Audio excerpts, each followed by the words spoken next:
اعوذ باللہ من الشیطان الرجیم بسم اللہ الرحمن الرحیم سورۃ الحدید آیا 26 وَلَقَدْ أَرْسَلْنَا نُوحًا وَإِبْرَاهِيمَ، اور بلا شبہ یقیناً ہم نے نوح اور ابراہیم کو بھیجا، یعنی نوح علیہ السلام کو اللہ تعالیٰ نے رسول بنا کر بھیجا۔ وہ انسانوں کے دوسرے باپ ہیں، ان کے بعد ہر نبی ان کی اولاد میں سے آیا۔ اسی طرح ابراہیم علیہ السلام کے بعد جو کتاب نازل ہوئی، جو رسول آیا اور جس انسان کی طرف وحی بھیجی گئی، وہ انہی کی اولاد میں سے تھے، یعنی نوح علیہ السلام اور ابراہیم علیہ السلام کی نسلوں میں پیغمبری اور کتاب رکھی۔ فَمِنْهُمْ مُهْتَدٍ، یعنی وَجَعَلْنَا فِي ذُرِّيَّتِهِمَا النُّبُوَّةَ وَالْكِتَابَ، اور ہم نے ان کی اولاد میں نبوت اور کتاب رکھی۔ فَمِنْهُمْ مُهْتَدٍ، چنانچہ ان میں سے کوئی ہدایت اختیار کرنے والا تھا۔ وَكَثِيرٌ مِّنْهُمْ فَاسِقُونَ، اور ان میں سے اکثر نافرمان ہیں۔ ان میں سے اکثر لوگ اللہ تعالیٰ اور اس کے رسول کی اطاعت سے خارج ہونے والے بن گئے۔ عبداللہ بن مسعود رضی اللہ عنہ سے روایت ہے، آپ صلی اللہ علیہ وسلم نے فرمایا، ایماندار رہنے والوں سے مراد وہ لوگ ہیں جو مجھ پر ایمان لائے، اور بے ایمانوں سے مراد وہ ہیں جنہوں نے مجھ سے کفر کیا۔ اللہ تعالیٰ نے نوح علیہ السلام، ابراہیم علیہ السلام کو رسول بنا کر بھیجا، ان کی اولاد میں بھی پیغمبری رکھی۔ اس سے یہ پتہ چلتا ہے رسالت کی حقیقت ایک ہے۔ اس سے یہ بھی پتہ چلتا ہے تمام رسولوں کا پیغام ایک تھا، اگرچہ پیغمبر مختلف ادوار میں آتے رہے۔ جن میں نبوت اور رسالت چلتی رہی، وہ سب نسلیں ایک جیسی نہ تھیں، ان میں سے کچھ نے ہدایت پائی اور کچھ نے اسے نافرمانی کی۔ سورۃ الحدید آیا 27۔ ثم قفینا علی آثارہم برسولنا، پھر ان کے نقش قدم پر ہم نے بے در پہ اپنے رسول بھیجے، یعنی اس کے بعد ہم نے بے در پہ رسول بھیجے۔ عیسیٰ علیہ السلام تک یہ سلسلہ جاری رہا۔ وقفینا بعیسیٰ ابن مریم، اور ان کے بعد ہم نے عیسیٰ ابن مریم کو بھیجا۔ اللہ تعالیٰ نے عیسیٰ علیہ السلام کا خصوصی ذکر اس لیے کیا کہ عیسائی ان کی اتباع کا دعویٰ کرتے ہیں، اور آیت کا سیاق عیسائیوں کے بارے میں ہے۔ وَآتَيْنَاهُ الْإِنْجِيلَ، اور ہم نے اسے انجیل عطا کی، یعنی عیسیٰ علیہ السلام پر انجیل نازل کی۔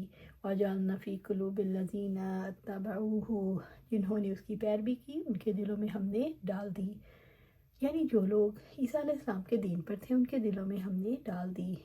رأفۃ و رحمہ، یعنی نرمی اور شفقت، رب العزت کا فرمان ہے، آپ بلا شبہ ان لوگوں کی دشمنی میں جو ایمان لائے سب سے سخت یہود کو پاؤ گے، ان لوگوں کو جنہوں نے شرک کیا، اور یقیناً آپ ان سب سے دوستی میں زیادہ قریب ان لوگوں سے جو ایمان لائے ان لوگوں کو پاؤ گے جنہوں نے کہا ہم نصارہ ہیں۔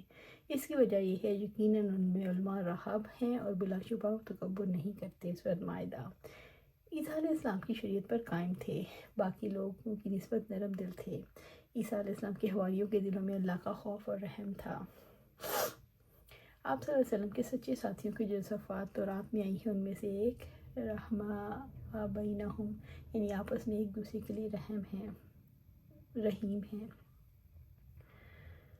اور رہبانیت سے مراد عبادت ہے، پس انہوں نے اپنی طرف سے عبادت ایجاد کر لی، اپنی طرف سے وظائف ایجاد کر لیے۔ ابتدعوہا ما کتبناہا علیہما الا ابتغاء رضوان اللہ، انہوں نے خود ہی ایجاد کیا، ہم نے ان پر فرض نہیں کیا مگر اللہ کی رضامندی کی طلب میں انہوں نے اسے اختیار کیا۔ رہبانیت ایک بدعت ہے۔ اس جملہ سے دو باتیں معلوم ہوئی، ایک یہ کہ نصارہ نے یہ بدعت ایجاد کر لی کیونکہ اللہ تعالیٰ نے ایک مسلک اختیار کرنے کا حکم نہیں دیا، اور دوسری یہ کہ چونکہ انبیاء علیہ السلام کی بنیادی تعلیم ایک جیسی ہے، لہٰذا رہبانیت کی کسی دین میں بھی گنجائش نہیں، اور یہ بدعت ہی شمار ہوگی۔ فَمَا رَعَوْهَا حَقَّ رِعَایَتِهَا، پھر انہوں نے اس کا لحاظ نہ رکھا جیسا کہ اس کے لحاظ رکھنے کا حق تھا، یعنی وہ اس پر قائم نہیں رہے۔ انہوں نے دو غلطیاں کی، ایک تو یہ کہ ایسی عبادت ایجاد کی جس کا اللہ تعالیٰ نے حکم نہیں دیا، دوسرا یہ کہ اسے اپنے اوپر فرض قرار دیا تو اس کی پابندی نہیں کر پائے۔ البتہ کچھ لوگوں نے اسے استقامت کے ساتھ قائم رکھا۔ رہبانیت میں ترک دنیا پہلی چیز ہے۔ دوسری، ان لوگوں کا کفر یہ تھا کہ رہبانیت کے راستے میں حائل سنگ گناہ ہمارا مادی جسم ہے، لہٰذا اس جسم کو مزمل اور کمزور بنانے کے لیے طرح طرح کے عذاب دیے جانے لگے۔ کم سے کم کھانا پینا، اس سے صرف روح اور جسم کا تعلق باقی رہ سکے۔ دنیاوی علائق میں اس کو سب سے زیادہ دشمنی عورت سے تھی۔ تاریخ میں ہمیں اس دل دوز واقعات بھی ملتے ہیں، کوئی مامتا ماری ماں، اپنے ایسے ہی بیٹوں کو جنگلوں میں دیکھنے گئی، لیکن ان راہبوں نے اپنی ماں سے ملاقات کرنے سے انکار کر دیا۔ ابو ہریرہ رضی اللہ عنہ سے روایت ہے، جریج اپنی عبادت خانے میں عبادت کر رہے تھے کہ ان کی ماں کی حمید نے کہا۔ ابو رافع نے بیان کیا کہ ابو ہریرہ رضی اللہ عنہ نے ان کی اس طرح صفت بیان کی کہ آپ صلی اللہ علیہ وسلم نے ان کی صفت بیان کی تھی۔ جس وقت ان کی ماں نے ان کو بلایا تو انہوں نے اپنی ہتھیلی اپنی پلکوں پر رکھی ہوئی تھی، پھر اپنی سرابن جریج کی طرف اٹھا کر ابن جریج کو آواز دے کہنے لگی، اے جریج میں تیری ماں ہوں، مجھ سے بات کر۔ ابن جریج اس وقت نماز پڑھ رہے تھے۔ ابن جریج نے اپنے دل میں کہا، اے اللہ، ایک طرف میری ماں اور ایک طرف نماز۔ پھر اپنے جریج نے نماز کو اختیار کیا۔ دوسری طرح دن کی ماں پھر آئی اور کہا، جریج میں تیری ماں ہوں، اس سے بات کو کہنے لگے، میری ماں پکارتی ہے اور میں نماز میں ہوں۔ پھر ابن جریج نے نماز کو اختیار کیا۔ پھر ان کی ماں نے کہا، اللہ، یہ جریج میرا بیٹا ہے، میں اسے بات کرتی ہوں، یہ میری بات نہیں کرتا ہے۔ اللہ ابن جریج کو اس وقت تک موت نہ دینا جب تک کہ بدکار عورتوں کا منہ نہ دیکھ لے۔ آپ صلی اللہ علیہ وسلم نے فرمایا، اگر جریج کی ماں اس پر دعا کرتی، وہ فتنے میں پڑ جائے تو فتنے مبتلا ہو جاتا۔ آپ صلی اللہ علیہ وسلم نے فرمایا، بھیڑوں کا ایک چرواہا تھا جو جریج کی عبادت خانے میں تھا۔ ایک دن گاؤں سے ایک عورت نکلی اور اس چرواہے نے اس عورت کے ساتھ برا کام کیا۔ وہ عورت حاملہ ہو گئی، جس کے نتیجے میں اس عورت کے ہاں لڑکا پیدا ہوا۔ تو اس سے پوچھا، یہ لڑکا کہاں سے آیا؟ اس نے کہا، اس عبادت خانے میں جو رہتا ہے اس کا لڑکا ہے۔ یہ سنتے ہی گاؤں کے لوگ پھاوڑے لے کر آئے، انہیں آواز دی۔ وہ نماز میں تھے، انہوں نے کوئی بات نہ کی۔ لوگوں نے ان کا عبادت خانہ گرانا شروع کر دیا۔ جب جریج نے ماجرا دیکھا تو اترے۔ لوگوں نے ان سے کہا، اس عورت سے پوچھ یہ کیا کہتی ہے؟ جریج ہنسے اور پھر انہوں نے بچے سے ہاتھ پھیر سے کہا، تیرا باپ کون ہے؟ اس بچے نے کہا، میرا باپ بھیڑوں کا چرواہا ہے۔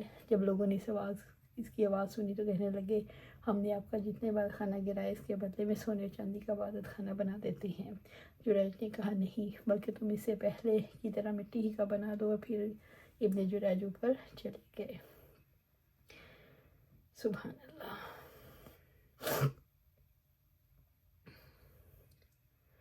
فَآتَيْنَا الَّذِينَ آمَنُوا مِنْهُمْ أَجْرَهُمْ، ان میں سے جو ایمان لائے ہم نے ان کا اجر ان کو عطا کیا۔ یعنی جو عیسائی عیسیٰ علیہ السلام پر ایمان لائے، محمد صلی اللہ علیہ وسلم پر ایمان لائے، انہیں ایمان لانے کا دوہرا اجر ملے گا۔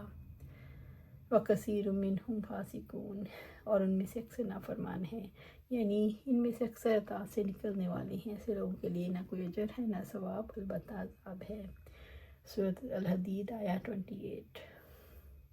یا ایھا الذین آمنوا، ہے ایمان والو، یعنی جو اس سے پہلے عیسیٰ علیہ السلام، موسیٰ علیہ السلام پر ایمان لائے، اتقوا اللہ، اللہ سے ڈرتے رہو، یعنی اللہ کے عذاب سے ڈر جائیں، یعنی اس کی نافرمانی چھوڑ دیں۔ محمد صلی اللہ علیہ وسلم پر ایمان لائیں، اگر یہ کام کریں تو اللہ تعالیٰ انہیں اجر عظیم دے۔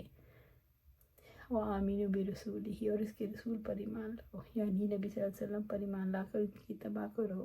یُؤْتِکُم کِفْلَیْنِ مِن رحمہ، وہ تمہیں اپنی رحمت سے 2 گنا اجر عطا فرمائے گا، یعنی ان کے اجر کے 2 حصے ہیں، ایک حصہ پچھلے رسولوں پر ایمان لانے کے بدلے اور دوسرا محمد صلی اللہ علیہ وسلم پر ایمان لانے کے بدلے۔ وَيَجْعَلْ لَكُمْ نُورًا تمشون بِهِ، وہ تمہیں اپنی رحمت میں 2 گنا اجر عطا کرے گا اور تمہیں ایسی روشنی دے گا جس کو تم لے کر چلو گے، یعنی وہ تمہیں علم، ہدایت، روشنی عطا کرے گا جس کے ساتھ آپ جہالت کی تاریکیوں سے باہر نکل آؤ گے۔ الحمدللہ۔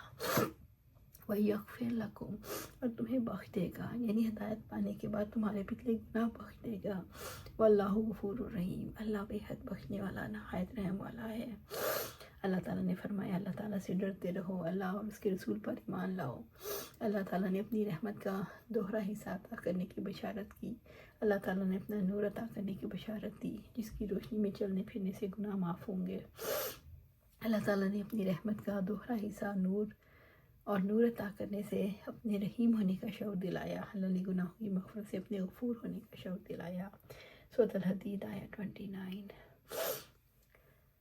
لِأَلَّا يَعْلَمَ أَهْلُ الْكِتَابِ أَلَّا يَقْدِرُونَ عَلَىٰ شَيْءٍ مِّن فَضْلِ اللَّهِ، تاکہ اہل کتاب جان لیں کہ وہ اللہ تعالیٰ کے فضل میں سے کس چیز پر اختیار نہیں رکھتے۔ یعنی ہم نے تمہیں بتا دیا ہم کسی پر اپنا فضل اور احسان کب کرتے ہیں، یعنی جو ایمان لا کر تقوی اختیار کرتا ہے۔ اس وضاحت کا سبب اہل کتاب کو آگاہ کرنا ہے کہ وہ اللہ کے فضل پر اختیار نہیں رکھتے۔ وَأَنَّ الْفَضْلَ بِيَدِ اللَّهِ يُؤْتِیهِ مَن یَشَاءُ، اور فضل یقیناً اللہ تعالیٰ کے ہاتھ میں ہے، وہ جسے چاہتا ہے عطا فرماتا ہے، یعنی اللہ تعالیٰ اپنی حکمت سے جس کو چاہے اپنا فضل عطا کرے۔ واللہ ذو الفضل العظیم، اور اللہ تعالیٰ بہت بڑے فضل والا ہے، وہ اپنے فضل کا مالک ہے جس کی مقدار کے بارے میں کوئی اندازہ نہیں لگا سکتا۔ اہل کتاب کو یہ ظلم تھا کہ اللہ تعالیٰ کے لاڈلے اور چہیتے ہیں، اللہ تعالیٰ نے ان کے گمان باطل کو توڑا۔ اللہ تعالیٰ نے فضل کے حصے پہ بھی کسی کا اختیار نہیں، سارا فضل اللہ کے ہاتھ میں ہے، اور جسے چاہے فضل عطا کرے۔ اللہ تعالیٰ بڑا فضل والا ہے۔ اللہ سبحانہ تعالیٰ سے دعا ہے ہمیں قرآن و سنت پر عمل کرنے کی توفیق اس پر جما دے، اور جنت الفردوس کے اعلیٰ مقام پر اپنے پاس گھر عطا فرمائے۔ آمین یا رب العالمین۔